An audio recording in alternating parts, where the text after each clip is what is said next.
Chegou agosto, o melhor mês do ano. Para mim é o mês do meu aniversário. É o mês de uma temperatura maravilhosa aqui em São Paulo, inverno. Eu adoro agosto, é o mês da volta da Champions. E vamos falar de James Rodrigues e vamos falar de Pedro no vídeo de hoje.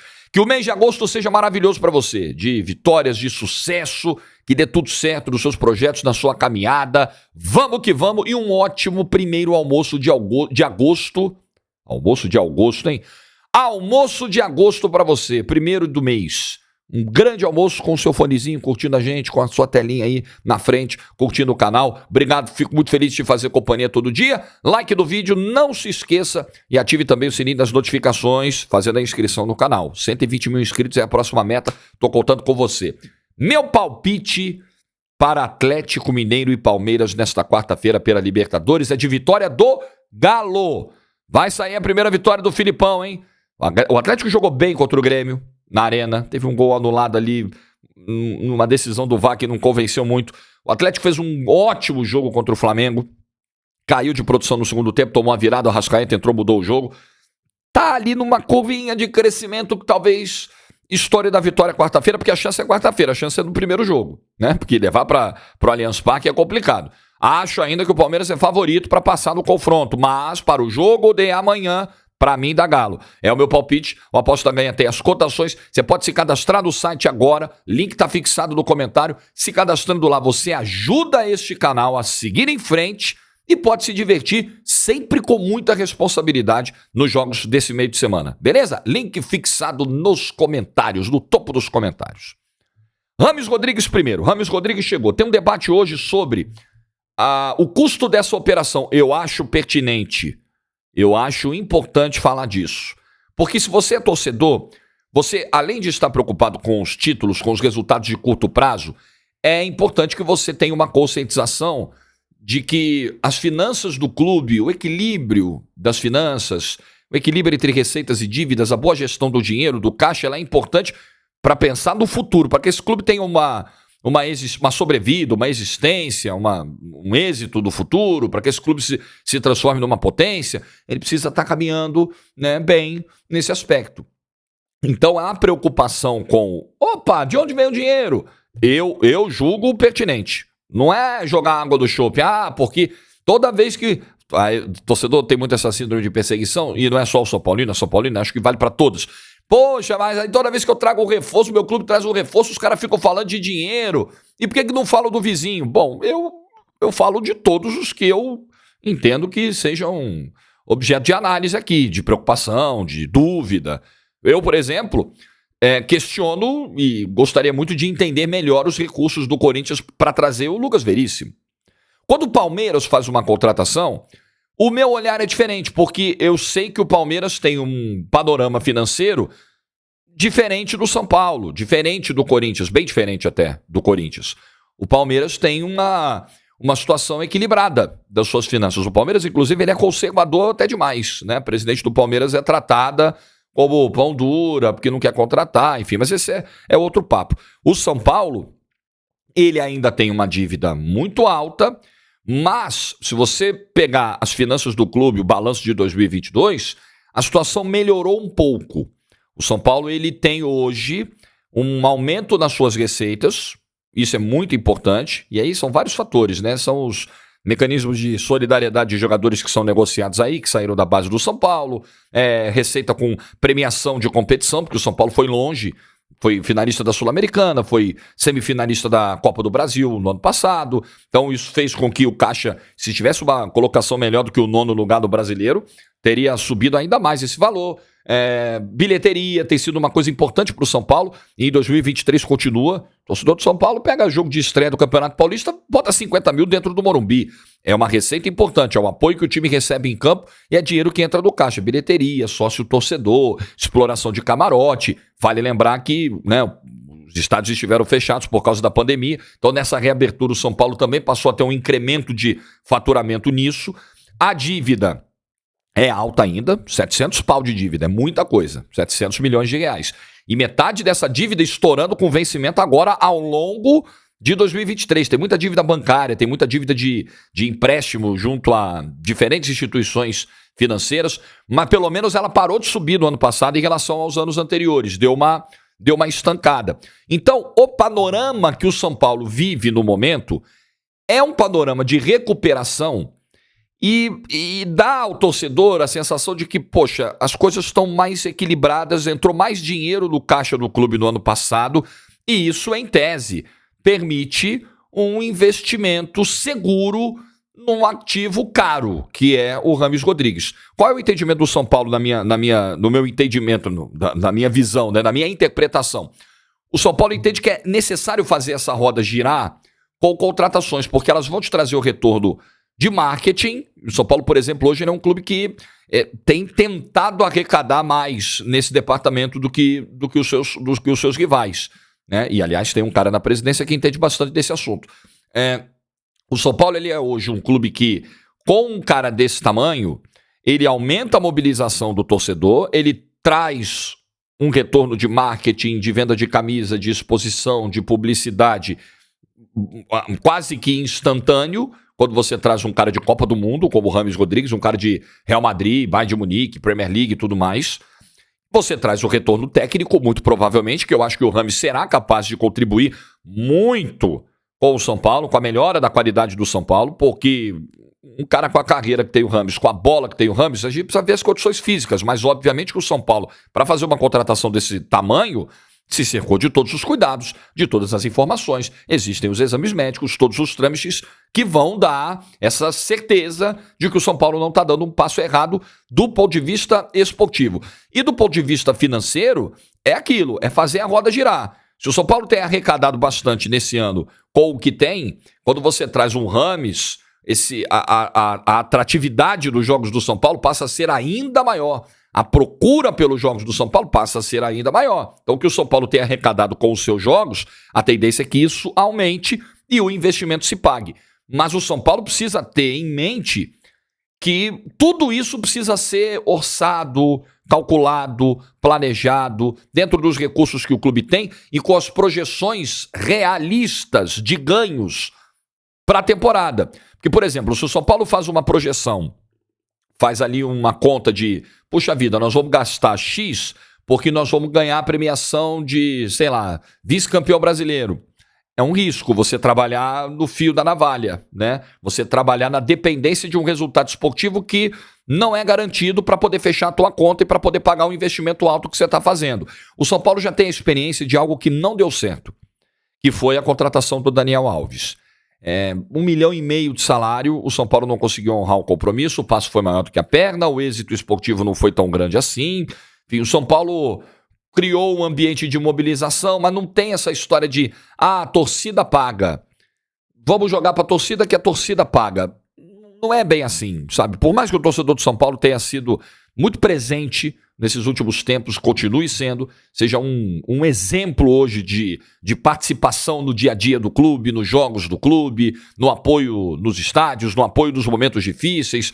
Tudo bem, a gente sabe de tudo isso, mas quem lida com as finanças do clube precisa ter um olhar, assim, muito prudente quando está falando de alguém que vai ganhar 1 milhão de salários por mês, ainda é muito alto. O São Paulo não vai fazer loucuras como fez com o Daniel Alves. Pode não fazer no sentido de depois a gente vê quando o Daniel vai fazer o dinheiro entrar. Traz o Daniel primeiro, depois o dinheiro entra, a gente paga. Acho que o São Paulo precisou inverter essa lógica e talvez tenha feito isso com o Rames. Olha só, entrou bastante dinheiro ao longo de 2022. O clube fechou numa situação mais equilibrada, a dívida não aumentou, ficou no mesmo patamar. A gente está negociando aqui os prazos, os vencimentos e tudo mais. A gente tem um fôlego hoje com o que a gente já tem para pagar o Rames. Se essa for a conta, vamos pagar com os recursos próprios que nós já temos. Acho que o São Paulo vai estar fazendo algo sustentável. Se a conta vamos trazer o Rames, e aí a gente espera que, sendo campeão da Copa do Brasil, sendo G4 do Campeonato Brasileiro, sendo campeão da Sul-Americana, entre dinheiro X, aí a gente pega e paga o Rames. Aí é um risco. E acho que o São Paulo não faria a loucura de cometer o mesmo erro, de correr o mesmo risco de novo, de uma nova operação Daniel Alves, de uma operação Daniel Alves 2.0. Seria muita irresponsabilidade. Então a gente precisa acompanhar o que vai ser o decorrer dessa trajetória do Rames. Como que o São Paulo vai operacionalizar isso? Porque o que a gente ouve é recurso próprio, não tem investidor externo, não tem parceiro, nenhum nome fora do São Paulo foi divulgado como co-participante dessa operação. Então, é o São Paulo que vai pagar integralmente. É o próprio São Paulo que vai fazer essa coisa dar certo. Então eu espero que o São Paulo tenha trazido o Rames Rodrigues e garantido o seu pagamento com o dinheiro que já está lá, não na esperança de uma receita futura atrelada a desempenho esportivo que pode simplesmente não existir. Eu imagino que as pessoas que estão no São Paulo não tenham feito loucuras nesse momento, porque já tem lições de sobra de loucuras mal sucedidas do passado. E em campo, cara, o Rames é muita bola, na minha opinião, muita bola. Chega para contribuir muito, para fazer a diferença no futebol brasileiro. E o São Paulo dá um recado, né? Quando ele traz o Rames, quando ele tenta trazer o Lucas até o final do ano, pelo menos, para jogar 4 meses. O recado é, a gente quer ser campeão esse ano. A gente vai ser campeão esse ano, ponto final, de coisa grande. A gente não vai aceitar passar uma temporada em branco. Se vai conseguir ou não, não saberemos. Mas é um movimento ambicioso de mercado que o São Paulo está fazendo. E que bom que seja assim, porque como eu sempre digo aqui, eu me acostumei a ver o São Paulo trazendo grandes jogadores e ganhando grandes títulos. O São Paulo que eu me acostumei a cobrir, a assistir, a narrar, é o São Paulo protagonista, não é São Paulo coadjuvante de competição, não é São Paulo de meio de tabela. O São Paulo não é isso. Uma das 3 maiores torcidas do Brasil não pode ser o que foi até, sei lá, até no ano passado, ano retrasado. Não pode. O São Paulo é muito mais do que isso. E eu, particularmente, como um cara que admira o São Paulo e que tem respeito pelo São Paulo, pelos grandes clubes do Brasil, estou muito feliz de ver o resgate do Botafogo, por exemplo, esse ano. Vou ficar muito feliz de ver o São Paulo em 2023 conquistando algo grande, se posicionando no ranking de forças do futebol brasileiro, do seu lugarzinho ali, do topo da pirâmide. É lá que o São Paulo tem que estar sempre. Vamos falar do caso Pedro. Rapidinho. O Pedro faltou ao treino de ontem. O passo que o Pedro deu ontem, ele não justificou num primeiro momento a sua ausência, a diretoria ligou, o que aconteceu? Não, tô com dor no rosto ainda por causa do soco que levei, também não tô achando que hoje um ambiente está legal para treinar e não apareceu. Então ele não justificou previamente a sua ausência, o que é um erro. Nesse momento tem um jogo acontecendo. O Pedro está de um lado, o Sampaoli está do outro, as peças estão se movimentando no tabuleiro e o Pedro, na segunda-feira, com essa ausência, ele deu um passo em falso, porque ele passa a correr o risco de perder um apoio interno e externo que ele recebeu depois da agressão. Porque é o que eu disse aqui no vídeo do domingo de manhã. O Pedro pode ter errado na insubordinação, no tom da cobrança que fez por não ter entrado sábado contra o Atlético Mineiro e ser passível de punição por isso. Mas no primeiro momento, esquece isso. No primeiro momento, isso não pode ser discutido. No primeiro momento, a gente tem que discutir a agressão covarde que ele sofreu, demitir o cara, repudiar veementemente o ato do seu preparador físico e prestar solidariedade total e irrestrita ao Pedro. Eu entendo, inclusive, o cuidado legal que o Flamengo tem de não emitir uma nota oficial sobre o episódio. Eu entendo que talvez a orientação do jurídico tenha sido, olha, melhor nesse momento não falar nada e tudo mais, porque isso pode gerar uma ação judicial do Pablo Fernandes lá na frente, né, para justificar ali a demissão, para questionar a forma da demissão e tudo mais, uma ação trabalhista, segura. Tá, mas o Flamengo poderia ter emitido uma nota reforçando as suas diretrizes gerais de trabalho. Olha, reforçamos que no nosso ambiente de trabalho, agressões são inconcebíveis, venham de onde vierem, e estamos aqui para prestar total solidariedade ao Pedro nesse momento. Enfim, eu acho que isso poderia ser dito, né? Mostrar que o Flamengo é sensível nesse momento ao que o Pedro passou, né? Solidário, mostrar que esse tipo de situação não pode se repetir, marcar uma posição, sabe? Não necessariamente fulanizar, né? Não necessariamente jogar o Pablo Fernandes aos leões, porque nem precisava, já tomou a decisão de demiti-lo e tudo mais. Mas acho que faltou institucionalmente o Flamengo marcar uma linha nesse episódio, publicamente, emitindo uma nota oficial. Isso não aconteceu, enfim. Mas acho que o Pedro tem todo o direito de questionar o seu status atual no elenco. Tem uma matéria que saiu no GE que fala o seguinte, que um dos grandes motivos desse desgaste, dessa escalada de tensão entre a comissão técnica e o Pedro, foi uma cobrança que o Pedro recebeu depois do jogo contra o Grêmio. Ele entra do segundo tempo, perde um gol na Arena, na semifinal da Copa do Brasil, e é cobrado ali pelo Sampaoli. E o Pedro se queixa que o Gabigol perdeu o gol nesse jogo e não foi cobrado.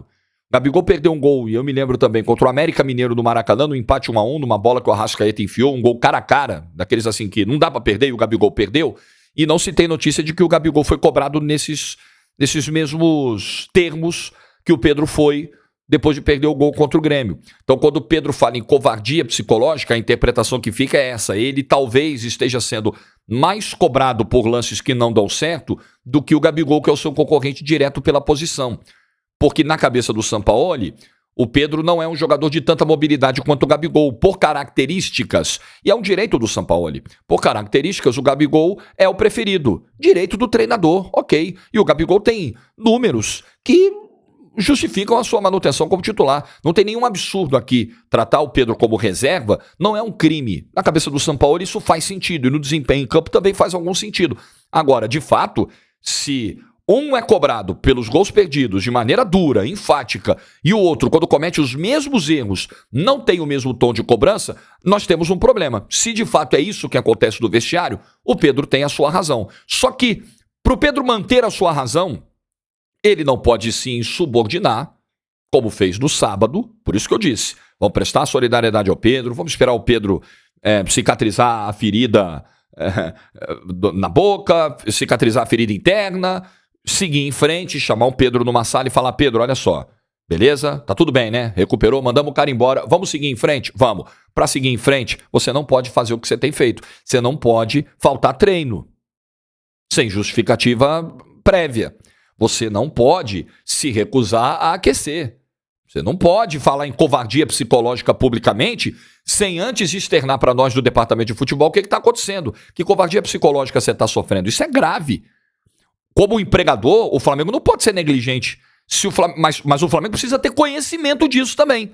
O Pedro precisa comunicar aos seus superiores. Isso foi feito antes da nota oficial ser divulgada? Ou o Pedro falou primeiro para a imprensa e para a torcida e depois para o empregador o que está acontecendo? Para o Marcos Braz ou para o Spindel? Marcos Braz, Spindel, Landim, essa galera do departamento de futebol, vocês sabem o que eu penso dela. É uma galera que se acha muito diferente das demais, muito mais competente que os outros, e não é, porque acerta bastante e erra bastante também. Agora, sejamos justos. Se isso de covardia psicológica está acontecendo com o Pedro e esses caras não foram comunicados pelo Pedro, o Pedro não reportou isso a eles, é complicado culpá-los também. O Pedro precisa levar coisas às instâncias superiores. Você tem um problema no seu trabalho, com algum gerente, com algum colega imediato, alguma questão que está prejudicando o seu dia a dia, você está se sentindo perseguido e tal, o que você faz? Você leva imediatamente para o teu chefe, para o teu gestor a questão.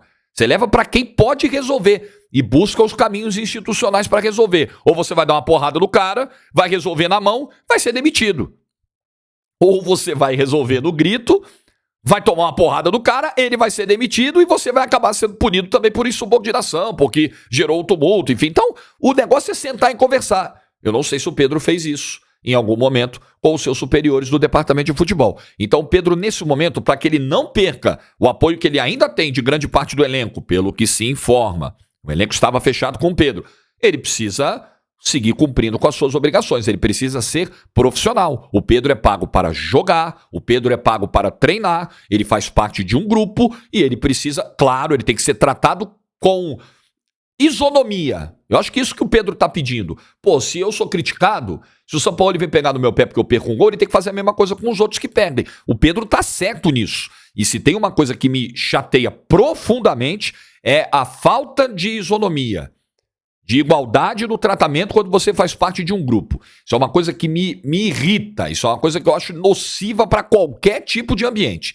Nesse ponto, eu sei exatamente o que o Pedro pode estar sentindo. Porque a diferença existe no contra-cheque, no salário, nas obrigações do dia a dia, cara, é para todo mundo. Ou você faz parte do grupo ou você não faz parte do grupo. Nisso o Pedro tá certo. Agora, continua fazendo o seu. Cumpra ali. Se eu tiver... Você imagina, né? Eu tô insatisfeito com alguma questão do meu trabalho. Vamos trabalhar no campo da hipótese. Aí eu tô insatisfeito com alguma questão do meu trabalho. Algum jogo que eu queria fazer e não fiz. Aí eu sou escalado na semana seguinte para um outro jogo, que talvez seja menos importante do que aquele que eu queria narrar. E aí eu não apareço. Aí eu, não vou narrar. Ou eu chego 5 minutos antes, faço lá de má vontade, faço lá de qualquer jeito, volto para casa, grito o gol sem tesão. Eu vou perder completamente o meu argumento. Na hora de cobrar, falar, pô, assim, não estão dando o espaço que eu gostaria. Ah, mas tudo bem, você quer mais espaço? Mas, pô, quando a gente escala, você falta.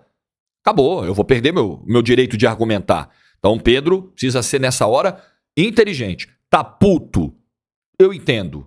Tá revoltado, acha injusto os minutos que ele tem recebido, precisava receber mais, deveria ser titular, o tratamento não tá isonômico, beleza.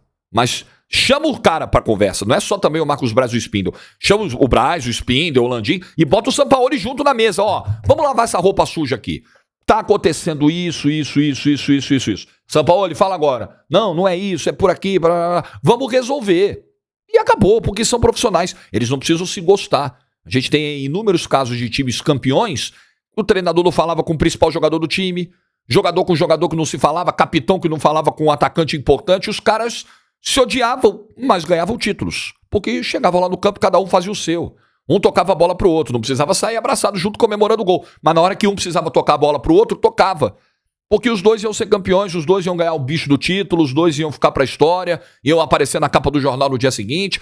Esse tem que ser o pensamento. Se há uma injustiça no tratamento ao Pedro, o Pedro precisa comprovar isso, levar aos seus superiores e essa injustiça precisa acabar. Ok? Ok.